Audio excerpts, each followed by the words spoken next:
بسم اللہ الرحمن الرحیم بسم اللہ الرحمن الرحیم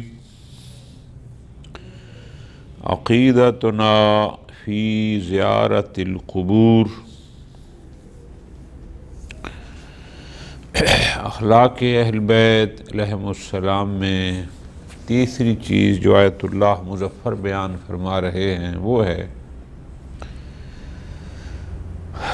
ائمہ علیہم السلام، انبیاء کرام اور سب سے افضل پیغمبر اکرم صلی اللہ علیہ وآلہ وسلم کی قبور مبارکہ کی زیارت کے بارے میں ہم شیعہ کا عقیدہ کیا ہے۔ اس بحث میں یہ بیان فرما رہے ہیں کہ ہم ان زیارات پر کیوں جاتے ہیں، اس کی وجہ کیا ہے۔ اس بحث میں یہ سمجھائیں گے کہ ان زیارات پر جانے سے ہمیں ملتا کیا ہے۔ یہ جو لاکھوں روپے خرچ کر کے جاتے ہیں ان سے ملتا کیا ہے، اس کے اخلاقی فوائد کیا ہیں، اس کے اجتماعی فوائد کیا ہیں، اس کے دینی لحاظ سے عقیدتی فوائد کیا ہیں، کوئی فائدہ بھی ہے یا ہم اسراف کرتے ہیں، خام خواہ فضول خرچی کرتے ہیں۔ یہ باتیں ہوں گی، پھر اس کے بعد کچھ آداب زیارت بھی بیان فرمائیں گے۔ مختصر سی بات ہے، یہ امتیاز ہم شیعہ کو حاصل ہے کہ ہم باقاعدہ زیارت قبور کے قائل ہیں، چاہے وہ مدینہ منورہ کی زیارات، پیغمبر اکرم صلی اللہ علیہ وآلہ وسلم جو افضل ترین مخلوق ہیں اللہ کی، ان کی قبر مبارک کی زیارت یا دیگر ائمہ کی۔ ہمارا عقیدہ یہ ہے کہ ہم ان قبور کی، ان مزارات کی زیارت پر اس لیے جاتے ہیں کہ ائمہ نے ہمیں اس طرف متوجہ کیا ہے۔ ہم اس لیے جاتے ہیں کہ وہاں ہمارا عقیدہ توحید مضبوط ہوتا ہے، ہمارا عقیدہ امامت مضبوط ہوتا ہے۔ ہم اس لیے جاتے ہیں کہ وہاں اجتماعی ایک عبادات ہوتی ہیں۔ ہم اس لیے جاتے ہیں کہ دنیا بھر کے مومنین وہاں آتے ہیں، ملتے ہیں، بیٹھتے ہیں، اس کونے سے اس کونے دنیا کے اس خطے سے لوگ آئے ہوئے ہیں، حالات کا پتہ چلتا ہے۔ اور پھر جب ہزاروں لوگ با جماعت نماز پڑھتے ہیں، لاکھوں لوگ اس دعائے کمیل کے انداز میں اللہ کے سامنے اپنے گناہوں کی معافی مانگتے ہیں، اور ہزاروں لوگوں کے آنسو اللہ کی بارگاہ میں گر رہے ہوتے ہیں، اس اجتماعی عبادت کا جو لطف ہے، اس اجتماعی عبادت سے جو اللہ کی توحید کا ہم اعتراف کر کے اور اپنی گناہوں کی مغفرت طلب کرتے ہیں، وہ شاید اکیلے بیٹھ کر معافی مانگنے کے والا لطف نہ ہو۔ ایک دعا مانگی جاتی ہے، یا اللہ ہمارے گناہ معاف فرما، ہزاروں لاکھوں لوگ آمین کہتے ہیں، تو یقیناً ان میں کوئی ایسے اللہ کے مقرب بندے بھی ہوتے ہیں جن کی دعائیں رد نہیں ہوتی، تو ان کے صدقے میں اللہ ہمارے گناہ بھی معاف کر دیتا ہے۔ یہ سفر زیارات یہ کوئی سیر سپاٹا نہیں ہوتا۔ سفر زیارات ہماری معنویات میں اضافے کا سبب بنتا ہے، سفر زیارت ہماری ہدایت کا سبب بنتا ہے۔ ہم خود جانتے ہیں، آپ بھی جانتے ہوں گے، آپ میں سے کئی لوگ جو سفر زیارات پر گئے، جب واپس آئے تو ہم نے خود دیکھا پہلے نماز میں غفلت کرتے تھے، اب نہیں کرتے۔ یہ ہدایت ملی ہے ان کو، اس لیے کہ ائمہ کا ہر حکم ہدایت پر مشتمل ہوتا ہے۔ انہوں نے فرمایا زیارات کے لیے جاؤ تو یقیناً زیارت پر جانا بھی ہمارے لیے باعث ہدایت ہے۔ مما امتاز بہ الامامیہ، امامیہ کا ایک امتیاز ہے، امامیہ کو ایک تشخص ہے دوسرے فرقوں پر۔ وہ کیا امتیاز ہے؟ العنایۃ بزیارۃ القبور، کہ وہ قبور کی زیارت، کس کی قبور؟ یعنی قبور نبی پیغمبر اکرم صلی اللہ علیہ وسلم اور ائمہ علیہ السلام کی زیارات کی قبور پر خاص توجہ دیتے ہیں۔ وَتَشْيِيدُهَا، انہیں بناتے ہیں۔ اقامت العمارات ضخمۃ علیہا، اور ان پر بڑی بڑی عمارتیں، ابھی آپ جا کے حرم دیکھیں، بہت کچھ قائم کر دیتے ہیں۔ وَلِأَجْلِهَا، اور اس لیے یضحون بکل غال ورخیص، غال یعنی بہت زیادہ، رخیص یعنی بہت کم، اپنے ایمان اور خوش دلی سے وہاں کم خرچ کرنا، زیادہ خرچ کرنا، تھوڑا دینا، زیادہ دینا، اس سے دریغ نہیں کرتے، ان کو مزین کرتے ہیں۔ جس کی جتنی استطاعت ہوتی ہے وہ وہاں پر خرچ بھی کرتا ہے، مزین بھی کرتا ہے، جو اس کے بس میں ہوتا ہے۔ خوب، یہ سب کیوں کرتے ہیں؟ اتنی بڑی بلڈنگیں، حرم بنا دیے، فلاں کر دیا، اتنا زیادہ خرچہ، لوگ لاکھوں کروڑوں وہاں خرچ کرتے ہیں، کیوں؟ فرماتے مرد کل ذالک الی وصایا الائمہ، ہم اپنی مرضی سے نہیں کرتے، اس سب کی بازگشت ائمہ علیہ السلام کی وصایا یعنی ان کی ہدایات ہیں۔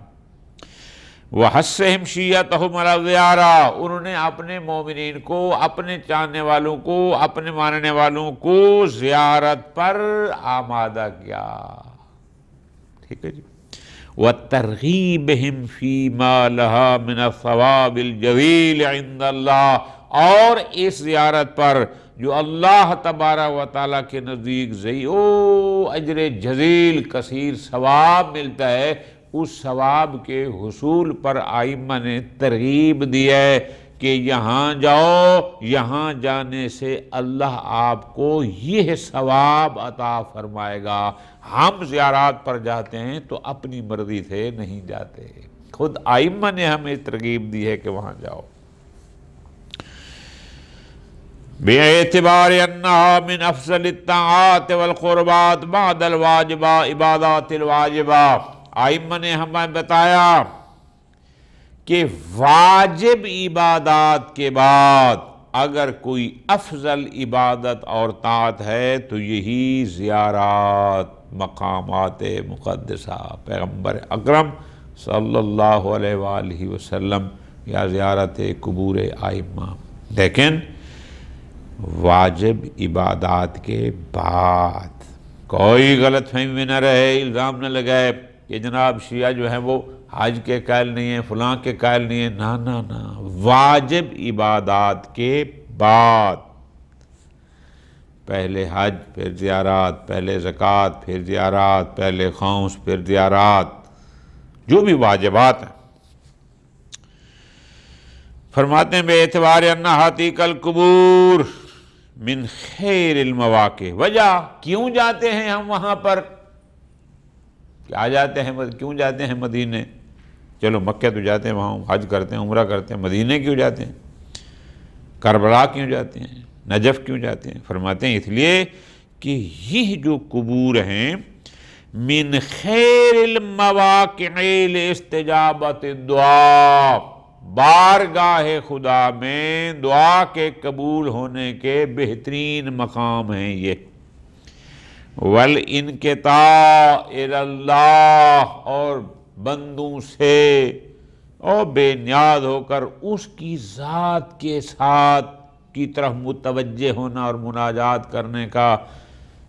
آپ سب کو اللہ پاک لے جائے، آپ جب کربلا جاتے ہیں، نجف جاتے ہیں، زری مبارک کے کونے میں بیٹھ جاتے ہیں، پوری دنیا سے آپ کا رابطہ کٹ جاتا ہے۔ ملک میں کیا ہو رہا ہے، سیاست میں کیا ہو رہا ہے، بچوں کا کیا ہو رہا ہے، کسی سے کوئی تعلق نہیں، ساری توجہ آپ کی اپنی غلطیوں کی اللہ سے معافی مانگنے کی طرف ہوتی ہے۔ یہ چیز وہاں ہمیں یہ ملتی ہے جس کے لیے ہم جاتے ہیں۔ وَجَعَلُوهَ عَيْدًا مِّن تَمَامِ الْوَفَاءِ بِعُهُودِ الْأَئِمَّةِ، ائمہ علیہم السلام کے ساتھ ہمارا جو ایک عہد و پیمان ہے، جو وعدے وعید ہیں، وعدے ہیں، وہ ان زیارات کے ذریعے پورے ہوتے ہیں۔ امام رضا علیہ السلام کا فرمان ہے، فرماتے ہیں اِنَّا لِكُلِّ إِمَامٍ عَهْدًا فِي عُنُقِ أَوْلِيَائِهِ وَشِيَّتِهِ، کہ ہر امام علیہ السلام کا اپنے شیعہ اور اپنے چاہنے والوں کی گردن پر ایک عہد ہے، ایک عہد و پیمان ہے، ایک ذمہ داری ہے۔ کیا؟ خوب، وَأَنَّ مِن تَمَامِ الْوَفَاءِ بِالْعَہد وَحُسْنِ الْعَدَاءِ، جو بندہ اپنا ایفاء عہد کرنا چاہتا ہے، جو بندہ چاہتا ہے کہ جو عہد میرا امام سے ہے میں اس کو پورا کروں، اس کو مکمل کرنے میں سے ایک کیا ہے؟ زیارت و قبورہم، ان کی قبور مقدسہ کی زیارت کرے۔ سبحان اللہ۔ امام رضا فرماتے ہیں فَمَنْ زَارَهُمْ رَغْبَةً فِي زِيَارَتِهِمْ، جو بندہ ان کی زیارت میں رغبت یعنی خوش دلی، قلبی چاہت، عشق و محبت سے ان کی زیارت کرے گا، وَتَصْدِيقًا بِمَا رَغِبُوا فِيهِ، کس میں، یا رغبو پڑھیں کہ جس چیز میں انہوں نے ہمیں ترغیب دی ہے اس کی طرف توجہ کرتے، تصدیق کرتے ہوئے، یا جس میں ان کی رغبت تھی کہ ان کی پسند کیا تھی اس کی طرف توجہ کرتے ہوئے، جو ایسا کرے گا کَانَ أَئِمَّتُهُمْ شُفَعَاءَهُمْ يَوْمَ الْقِيَامَةِ، وہ امام قیامت کے دن ایسے لوگوں کے شفیع قرار پائیں گے۔ تو پس ہم جو سفر زیارات کرتے ہیں وہ سیر سپاٹا نہیں ہوتا، وہ پکنک نہیں ہوتی، وہ اپنی پسند نہیں ہوتی، ہمارے ائمہ نے ہمیں تشویق دی ہے کہ ادھر جایا کریں، یہ تمہارے لیے معنوی فائدے بھی ہیں اور دنیاوی فائدے بھی ہیں۔ وفی زیارت القبور من الفوائد الدینیہ والاجتماعیہ، اور یہ جو سفر زیارت ہوتا ہے، کسی بھی امام کی زیارت جب سفر زیارت پہ جاتے ہیں، اس میں دینی فوائد بھی ہیں، اجتماعی فوائد بھی ہیں۔ ما تستحق العنایہ من ائمتنا، کہ جس سے ہم ائمہ کی توجہ کے مستحق بنتے ہیں۔ فَإِنَّهَا فِي الْوَقْتِ، اور جہاں ائمہ کی توجہ ہماری طرف، ظاہر ہے میں اب یہاں سے چلا ہوں، آپ نے دیکھا ہے، چلو امیر آدمی کو چھوڑو، ایک غریب بندہ جو محنت مزدوری کر کے جانور پال کے تھوڑے تھوڑے پیسے اکٹھے کر کے بھائی روڈ مشکلات جھیل کر کربلا پہنچتا ہے، تو آپ کیا سمجھتے ہیں امام حسین علیہ السلام اس کی طرف توجہ نہیں فرماتے؟ اس کی طرف زیادہ توجہ فرماتے ہیں جو ان مشکلات سے اور اپنی ذاتی ضروریات کو پس پشت ڈال کر ان کی زیارت کے لیے وہاں حاضر ہوتا ہے۔ لیکن فی الوقت ساتھ ساتھ اور بھی اضافی چیزیں ہیں اس میں، اور خوبیاں کیا ہیں؟ تزید من رابطۃ الولاء والمحبہ بین الائمۃ واولیائہم، اس سے امام کے ساتھ عشق و محبت میں بھی اضافہ ہوتا ہے، اور اولیاء جو ائمہ سے محبت کرتے ہیں پھر ان سے بھی۔ اب یہ چیزیں آج کے دور میں واضح ہو گئی ہیں، جو لوگ اربعین پہ کربلا جاتے ہیں اور عراقی لوگوں کی جو خدمت دیکھتے ہیں، واپسی پر جناب ان کے بارے میں جو اچھے الفاظ وہ بیان کرتے ہیں، کرتے کرتے تھکتے نہیں ہیں۔ یہ مومنوں کے درمیان ایک اجتماعی فائدہ ہے، محبت و الفت پیدا ہوئی۔ فرماتے ہیں وَتُجَدِّدُ فِي النُّفُوسِ ذِكْرَ مَعَاصِرِهِمْ وَأَخْلَاقِهِمْ وَجِهَادِهِمْ فِي سَبِيلِ الْحَقِّ۔ اور اضافہ کیا؟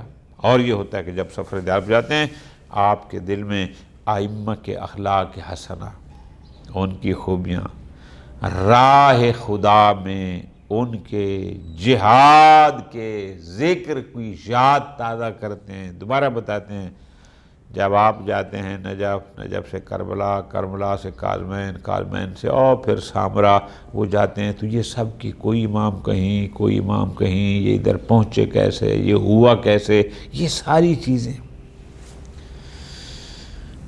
یہ فائدے بھی ہیں۔ ساتھ اور کیا فائدہ ہے؟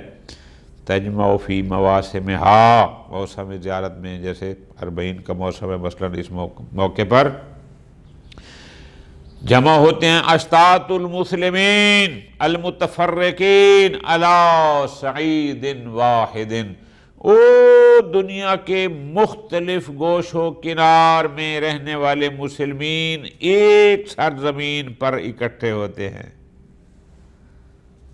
آپ کھڑے ہیں، کوئی پتہ نہیں آپ کے ساتھ والا بندہ انڈونیشیا سے آ رہا ہے، دوسرا بندہ انڈیا سے آ رہا ہے، تیسرا بندہ امریکہ سے آ رہا ہے، چوتھا بندہ فرانس سے آ رہا ہے، پانچواں بندہ پتہ نہیں کہاں سے آ رہا ہے۔ دنیا بھر کے لوگ ایک پٹی پر ایک جگہ جمع ہوتے ہیں، لِيَتَعَارَفُوا، ایک دوسرے کو پہچانے، وَيَتَعَالَفُوا، محبت الفت ان کے درمیان ہو، ثُمَّ تَتْبَعُ فِي قُلُوبِهِمْ روح الانقیاد الی اللہ تعالی والانقطاع علیہ وطاعت اوامرہ۔ پھر ہوتا کیا ہے؟ ان کے دلوں پر اللہ کی اطاعت، ان کے دلوں میں اللہ کی اطاعت کا جذبہ ابھرتا ہے۔ انقطاع، دنیا کو چھوڑ کر اس کی طرف متوجہ ہونا، اس کے اوامر کی، اس کے احکام کی اطاعت ان کے دلوں میں موجزن ہوتی ہے۔ وَتَلَقُّنِهِم مِّن مَّضَامِینِ عِبَارَاتِ زِیارَاتِ الْبَلِیغَةِ الْوَارِدَةِ عَنْ آلِ الْبَیت، وہ اہل بیت علیہم السلام سے جو فصاحت و بلاغت پر مشتمل زیارات ناقل ہو کر آئی ہیں، تلقُّنِهِم، ان زیارات کی عبارتوں کے مضمون سے سمجھتے ہیں۔ کیا سمجھتے ہیں؟ حقیقت التوحید، توحید کی حقیقت، توحید ہے کیا، وہ سمجھتے ہیں۔ والاعتراف بقدسیت الاسلام، اسلام کی پاکیزگی، والرسالت المحمدیہ، پیغمبر اکرم صلی اللہ علیہ وسلم کی رسالت، یہ ساری باتیں ان زیارات جو ہم پڑھتے ہیں اس میں یہ سب ہوتا ہے۔ اس زیارت نامے میں تو توحید ہوتی ہے، پیغمبر اکرم کی شان مبارک ہوتی ہے، خود ائمہ کے آگے اخلاق اور ان کی قربانیوں کا ذکر ہوتا ہے، یہ سب انسان ان زیارتوں سے سمجھتا ہے۔ وَمَا يَجِبُ عَلَى الْمُسْلِمِ، انہی زیارات سے انسان سمجھتا ہے کہ ایک مسلمان پر کیا لازم ہے، من الخلق العالی الرسین، کے بلند اور پختہ عادات جو انسان کو اپنانی ہیں وہ انہی زیارات سے انسان سمجھتا ہے۔ والخضوع الی مدبر الکائنات، مدبر کائنات، اللہ تبارک و تعالیٰ کی بارگاہ میں خشوع و خضوع، وہاں جا کے آنسو گرتے ہیں جب بندہ اپنے گناہ یاد کر کے ان کو وسیلہ بنا کے اس سے معافی مانگتا ہے۔ وشکر اعلیٰ و نعمت، اور اس کی نعمتوں اور عنایات کا شکر بجا لانے کا طریقہ انہی زیارات سے ہمیں سمجھتے ہیں۔ فَهِيَ مِنْ هَذِهِ الْجِهَةِ تَقُومُ بِنَفْسِ وظیفۃ الادعیہ الماثورہ التی تقدم الکلام علیہا۔ یہ ہم نے گزشتہ 2-3 درس جو دعاؤں کے بارے میں عقیدتنا فی الدعاء میں بحث کی، اور صحیفہ سجادیہ کی کچھ دعاؤں کے حصے، اب آپ دیکھیں کہ ان سے انسان کیا کرتا ہے، انسان مضبوط ہوتا ہے، انسان ان دعاؤں کے ذریعے اپنی توحید کو مضبوط کرتا ہے، اپنی عاجزی کا اعتراف کرتا ہے۔ بل یشمل با یشتمل علی بعضها يشتمل على ابلغ الادعیۃ واسماها، بلکہ بعض دعائیں جو آپ سفر زیارات میں پڑھیں گے جو بلیغ ترین اور بلند رتبہ زیارات ہیں، جیسے زیارت امین اللہ، آپ جائیں گے ہر جگہ آپ زیارت امین اللہ پڑھتے ہیں، یہ وہ زیارت ہے جو کسی عالم کی بنائی ہوئی نہیں ہے، بلکہ یہ زیارت امام زین العابدین علیہ السلام سے مروی ہے، حین زار قبر جدہ، کہ جب انہوں نے اپنے دادا امیر المومنین کی زیارت کی نجف میں، ان کی قبر مطہر پر تشریف لے گئے، وہاں جو زیارت انہوں نے پڑھی اس کو زیارت امین اللہ کہتے ہیں، وہی الفاظ آپ کی زبان پر ہوں گے، اس میں توحید بھی ہے، اس میں رسالت بھی ہے، اس میں امامت بھی ہے، اس میں اپنی عجز و انکساری بھی ہے، اس میں طلب مغفرت بھی ہے، سب کچھ ایک دعا میں۔ کما تفہم هذه الزیارات الماثورہ مواقف الائمہ علیہم السلام، یہ زیارات جو منقولہ، جو امام سے منقول زیارات ہیں، یہ زیارت ہمیں سمجھاتے ہیں ائمہ کے مواقف، ان کے مقام و مرتبے کو، کہ ایک امام کی منزلت کیا ہوتی ہے، زیارات کے الفاظ ہمیں بتاتے ہیں۔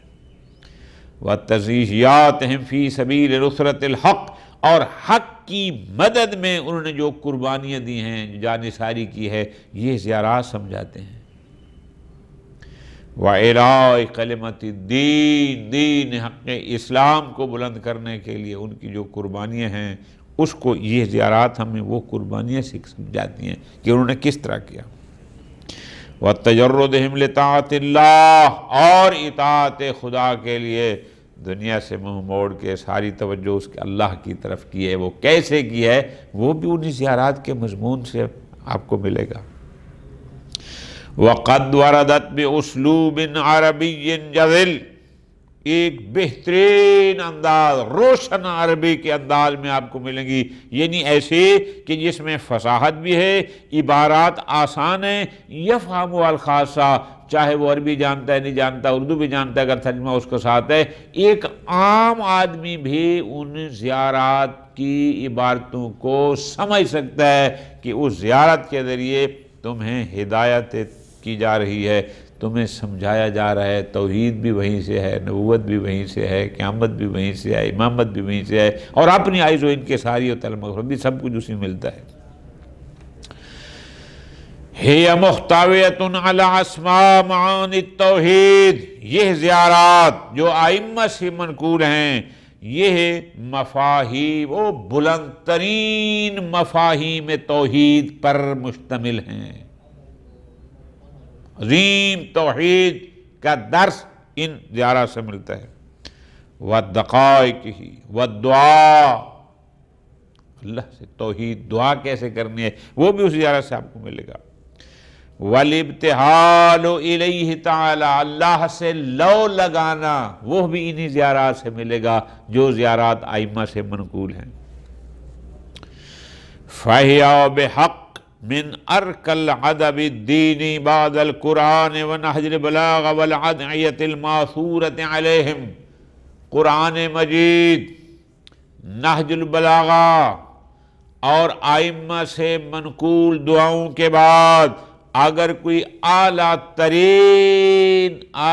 ترین تہذیب و تادیب کا انداز ہے تو وہ انہی زیارات میں ہے جو ائمہ سے منقول ہیں، کہ سمجھایا کیسے ہے اس میں۔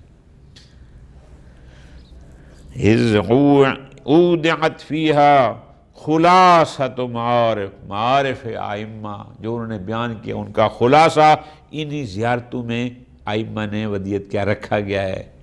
پڑھ آپ زیارت رہے ہیں لیکن اس امام کی ان خادمات کا بھی اسی میں مختصر ذکر ہو رہا ہے۔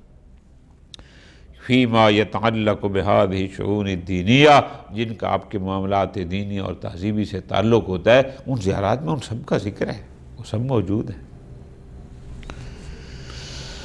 ثم ان فی آداب اداء زیارت ایضا من التعلیم والارشاد، زیارت کیسے کرنی ہے، ائمہ نے آداب زیارت کو بیان کیے ہیں۔ زیارت پر جانا ہے یعنی زیارت سے پہلے کیا کرنا ہے، دوران زیارت کیا کرنا ہے، زیارت کے بعد کیا کرنا ہے، آئمہ نے ہمیں یہ نقطہ یہاں تک بھی بتا دیا ہے کہ زیارت پر جانے سے پہلے کیا کرنا ہے، دوران زیارت کیا کرنا ہے، بعد زیارت کیا کرنا ہے. کیونکہ آپ کو میں نے گزارش جیسے کی ہے، ہمارا کوئی عمل بھی اپنی پسند کا نہیں ہے، سب آئمہ جو فرماتے ہیں وہی ہوتا ہے.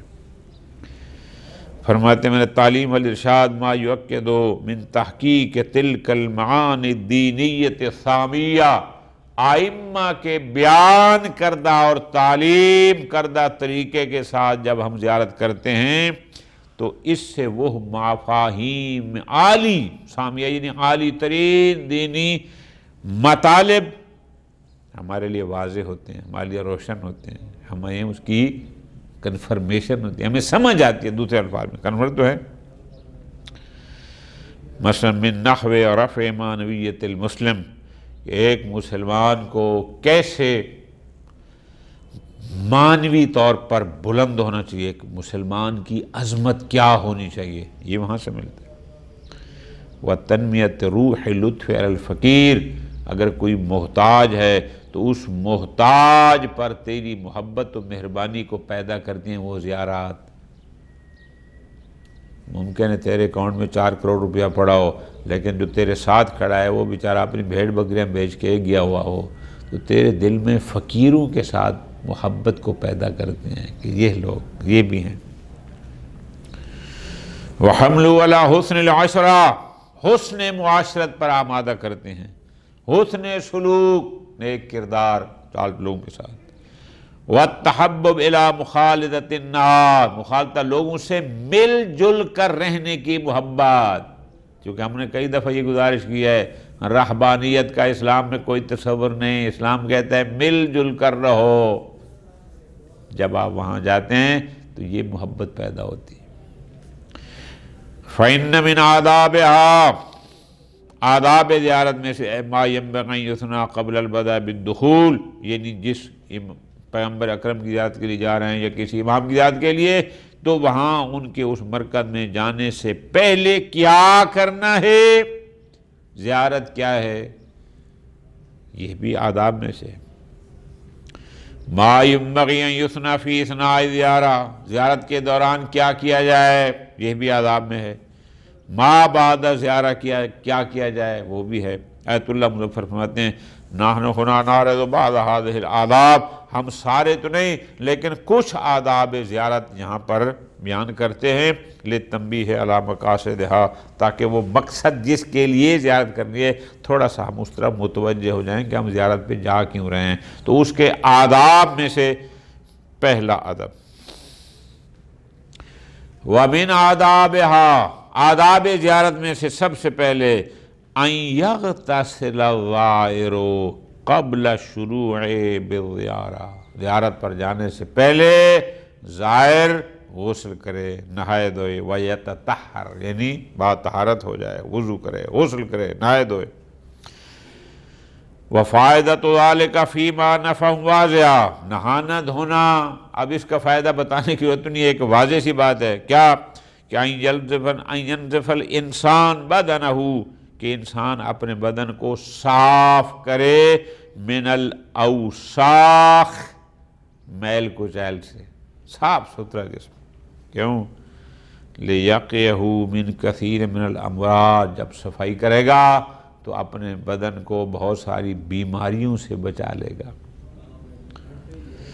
والادواء وَلِأَلَّا يَتَعَفَّفَ مِن رَوَائِحِ النَّاسِ، دوسرا فائدہ، جب یہ صاف ستھرا ہوگا تو اس کی بدبو سے لوگوں کو اذیت نہیں ہوگی، کوئی اور اس کی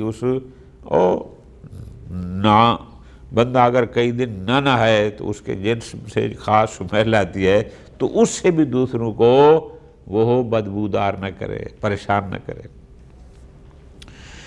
وَأَن يُطَهِّرَ نَفْسَهُ، یہ ہو گیا ظاہری، اور باطنی طور پر اپنے آپ کو رذائل گھٹیا چیزوں سے پاک کرے، اپنے باطن کو.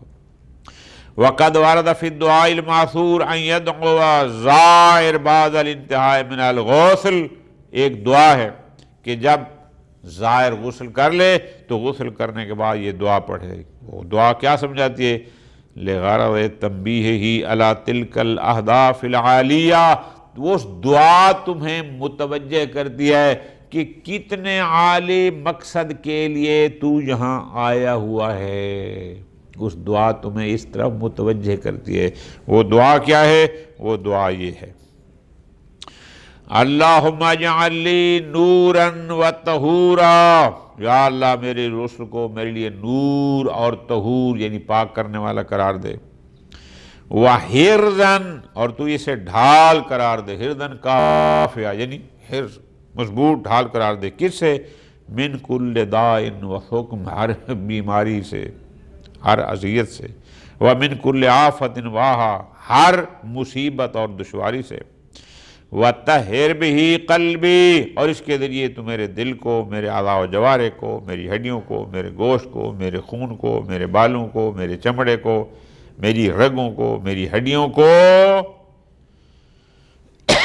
پاک کر، ما قلت الارض منی، جب تک میں اس دنیا پر ہوں، وَاجْعَلْ لِي شَاهِدًا يَوْمًا، اور جس دن میں ضرورت مند ہوں گا، جس دن میں فقیر ہوں گا، جس دن میں فاقے والا ہوں گا، وہ کون سا دن؟ یعنی روز قیامت، اس کو میرے لیے شاہد قرار دے۔ اب یہ دعا تمہیں متوجہ کر رہی ہے کہ تیرا زیارت پر آنا اس لیے ہے کہ تیرا دل پاک ہو، تیرا زیارت پر اس لیے آنا کہ تو مصیبتوں اور آزمائشوں سے بچ کر رہے۔ یہ اہداف عالیہ ہیں، اور یہ دعا تمہیں ان اہداف کی طرف در حقیقت متوجہ کر رہی ہے۔ وصلی اللہ علی محمد وعلی محمد۔